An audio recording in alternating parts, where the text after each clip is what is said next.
السلام علیکم ورحمۃ اللہ وبرکاتہ۔ اعوذ باللہ من الشیطان الرجیم، بسم اللہ الرحمن الرحیم۔ اللہ پاک نے عورت کو اس کائنات کی بہترین تخلیق فرمایا ہے، اور اللہ پاک نے عورت کو قرآن پاک میں ایک نعمت کے طور پر ذکر فرمایا ہے۔ یعنی اللہ پاک نے جو ہم انسانوں کے لیے ہزاروں نعمتیں پیدا فرمائی ہیں، ان میں سے عورت بھی تمام انسانوں کے لیے ایک بہترین نعمت ہے۔ لہٰذا ہمیں عورت کا احترام اور عورت کی عزت جو اللہ پاک نے عطا فرمائی ہے،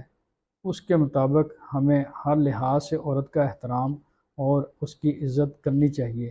اور ویسے بھی اس دنیا کی رونق اور اس دنیا کا حسن جو ہے وہ عورت کے وجود سے برقرار ہے۔ اور اللہ پاک نے حضرت آدم علیہ السلام کی دانی پسلی سے عورت کو پیدا فرما کر اس بات پہ مہر ثبت کر دی کہ عورت جو ہے وہ ایک مرد کے جسم کا حصہ ہے، اور یہ ہو نہیں سکتا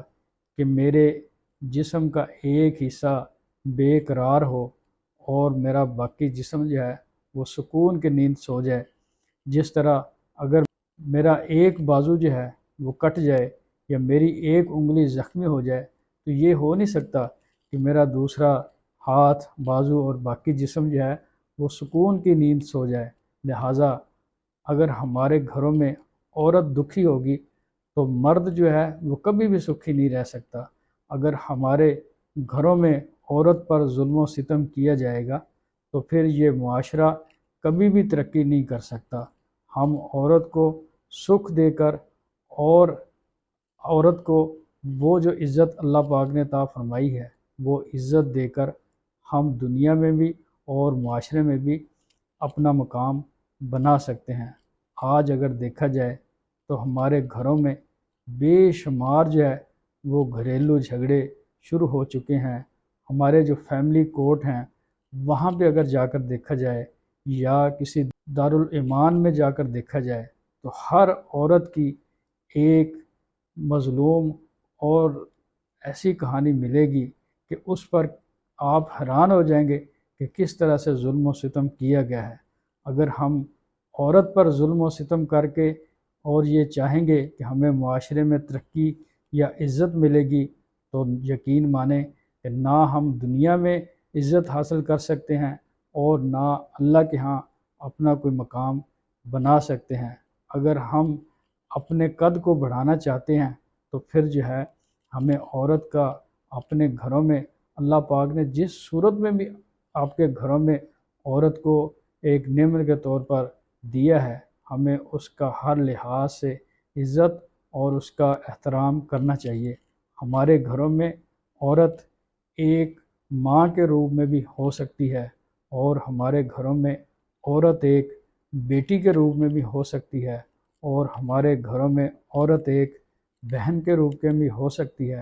اور ہمارے گھروں میں عورت ایک بیوی کے روپ میں بھی ہو سکتی ہے۔ لہٰذا آپ کو جس روپ میں بھی اللہ تعالیٰ نے عورت عطا فرمائی ہے، ہمیں ہر لحاظ سے اس کے مقام اور اس کا عزت و احترام کرنا چاہیے۔ اگر ہم چاہتے ہیں کہ دنیا میں ہمیں عزت ملے اور دنیا میں ہمارا قد بڑا ہو تو پھر ہمیں عورت کو اس کا مقام دینا پڑے گا۔ وہ کسی نے کسی آدمی سے پوچھا کہ آپ نے کوئی بڑا آدمی دیکھا ہے؟ تو اس نے کہا کہ ہاں میں نے بڑا آدمی دیکھا ہے، اس کا قد جو تھا وہ 7 فٹ تھا۔ اس دانشور نے ہنس کے کہا کہ 7 فٹ قد والا آدمی بڑا نہیں ہوتا، بلکہ بڑا آدمی تو وہ ہوتا ہے جو معاشرے کی غلطیوں کو اور دوسروں کی خطاؤں کو درگزر فرمائے۔ اللہ پاک کے نبی حضرت محمد صلی اللہ علیہ وسلم کا مبارک ارشاد ہے کہ تم میں سے بہترین انسان وہ ہے جو اپنے گھر والوں کے لیے بہتر ہو، اور یاد رکھو میں تم تمام مردوں میں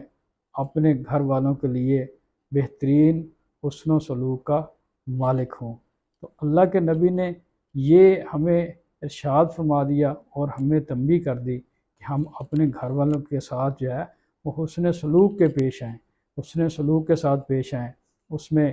اپنی گھر میں جتنی بھی عورتیں ہیں ان کے ساتھ بھی نرمی اور جو ہے ان کا احترام کیا جائے، کیونکہ عورت کا بہت بڑا اللہ پاک نے مقام دیا ہے۔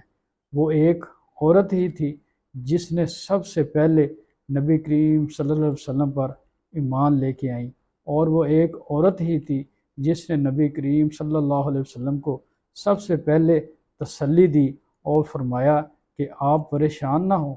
آپ اللہ کے ایک سچے نبی ہیں اور اللہ آپ کو کبھی بھی بے یار و مددگار نہیں چھوڑے گا۔ لہٰذا عورت کا شروع دن سے ہی اللہ پاک نے بہت اونچا مقام دیا ہے، ہمیں بھی معاشرے میں جو ہے وہ عورت کی قدر کرنی پڑے گی۔ ہم یہ چاہتے ہیں، ہمارا یہ ذہن، ہمارے یہ ذہنی سوچ ہے کہ ہم عورت کو جتنا دبا کر رکھیں گے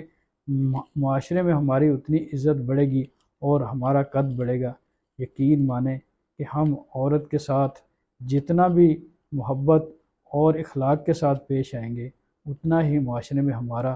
قد بڑھے گا اور ہماری جو ہے وہ عزت بڑھے گی۔ ہم عورت کو دبا کر اور اس پر ظلم و ستم کر کر کبھی بھی جو ہے وہ ترقی نہیں کر سکتے۔ لہٰذا آخر میں میرا ایک قول ہمیشہ یاد رکھیے گا، اور اگر ہو سکے اس کو اپنے پلے سے باندھ لیں کہ کبھی بھی کوئی مرد عورت کو سکھی رکھ کر دکھی نہیں ہو سکتا، اور کبھی کوئی مرد عورت کو دکھی رکھ کر سکھی نہیں ہو سکتا۔ اجازت چاہوں گا، اللہ حافظ۔